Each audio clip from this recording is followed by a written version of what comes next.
I'm here with artist Olivier Mourão, who will be showcasing his work at the Saatchi Gallery during London's Art Week. My first question to you is, when did you start painting? Well, I was 8 years old. I knew since I was a young boy I would be a painter. I would be someone which can communicate it with my arms and my drawings and my vigor, my strokes, and everything which composed my work was all about freedom. That's why the name of this exhibition called Square Freedom, which means all the freedom I have it, mostly is within that square.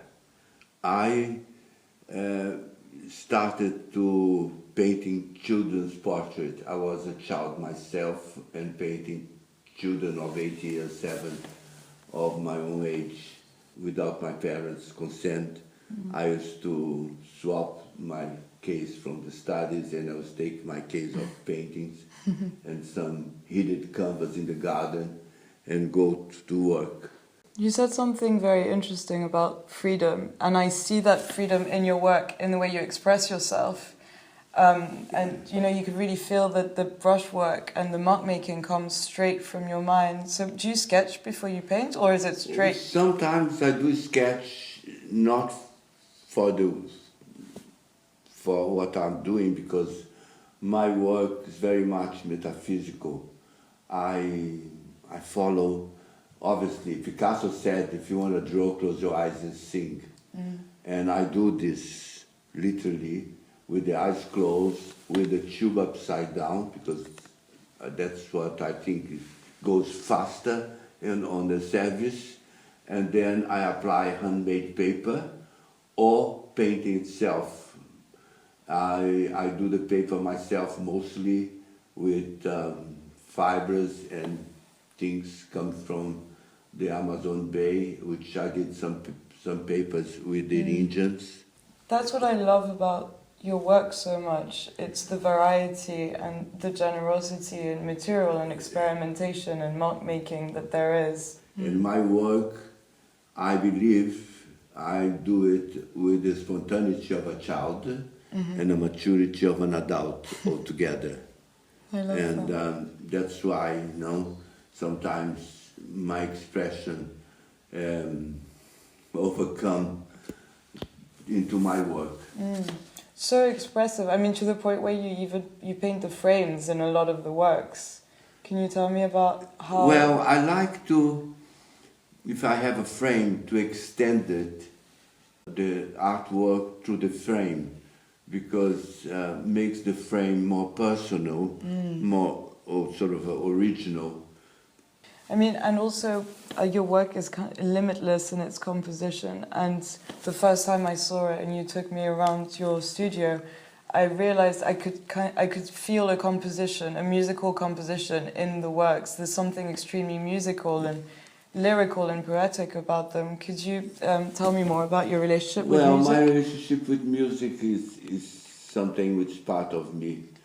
I've been brought up in a musical family. I have cousins which is great piano players, and we have a family which has been involved in newspapers and writing and things like this.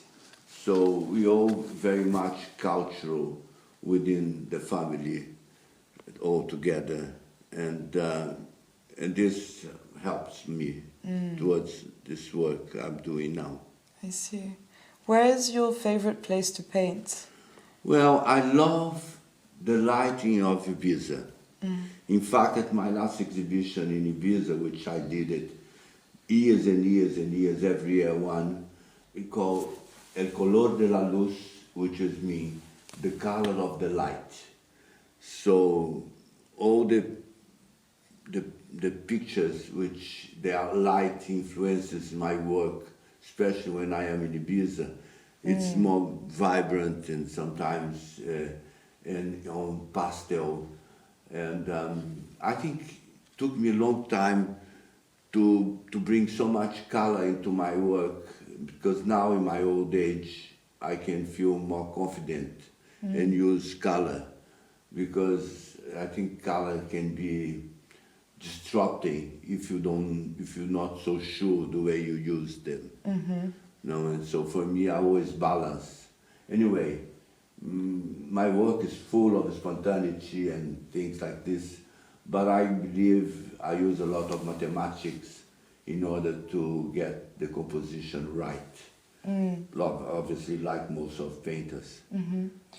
I love your quotes on Matisse and the use of light, because I've always, whenever I see a Matisse work, I always think of the Côte d'Azur, and you know how the Fauvistes escaped to the Côte d'Azur because of the light, and the works, that whole era changed completely because of the light that was in the Côte d'Azur, and it was so vibrant. I think Matisse knew exactly how to produce those colors with confidentiality, because he was a master of his own, and everything. Anyway, like I said it now,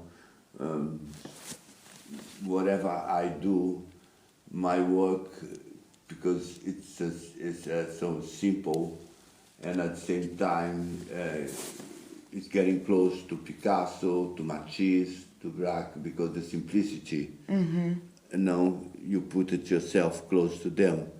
But the way I express myself with upside down tube and do it fast, and also I do just before I go to sleep, because I need to do something almost metaphysical, because it's people which is inside of my brains which comes out into the work.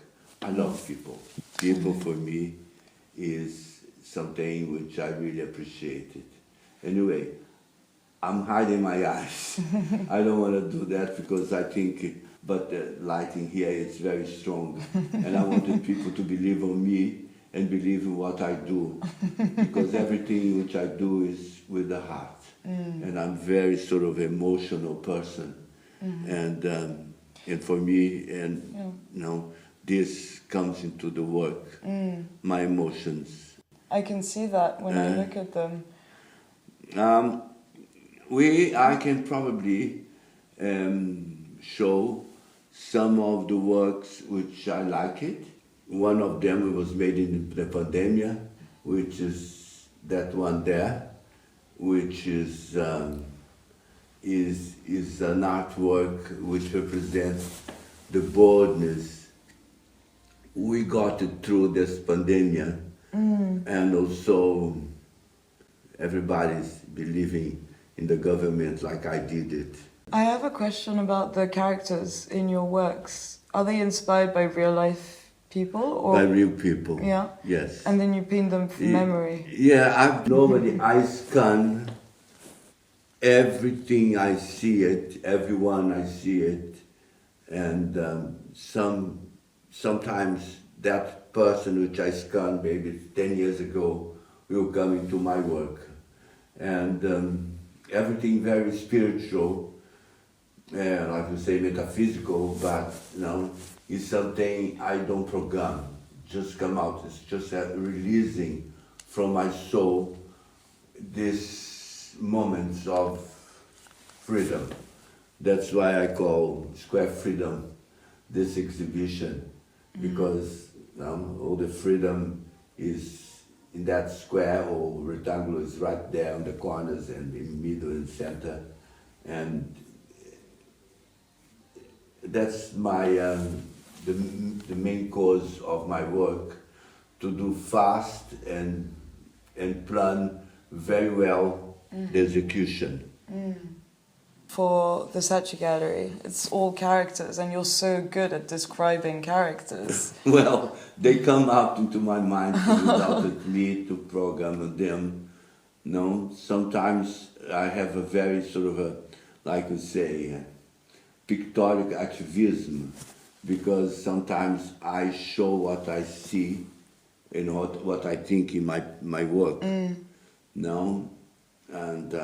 I love that pictorial activism. Yes, It's so important. Comes out that way. I didn't mean it to it, but it's like this. I mean, I love this work so profoundly because it's the movement and the brushwork mixed with the And it was crazy because I just finished, and I was so tired, so I got the brush. It's incredible. It makes the painting come to life. That single swirl. And also this very touching strokes of surrounding, which came out, by chance, like I say. And we based the curation of the room around this character, really, Yes. because when I saw him, I just thought, I understood how good you were at describing characters. Yes. And I thought, okay, this is the story that needs to be told. It's about the characters that live, in your my head mind. and in your surroundings. This here, obviously you like it. Yeah. That is the photo I mentioned to you. It was my, here. Yeah, the Delhi picture. You like that? I love this one so much.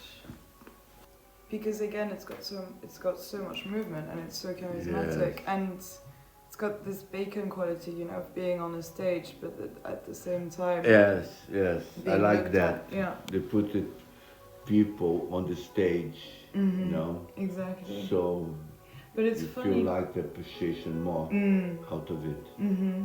Exactly.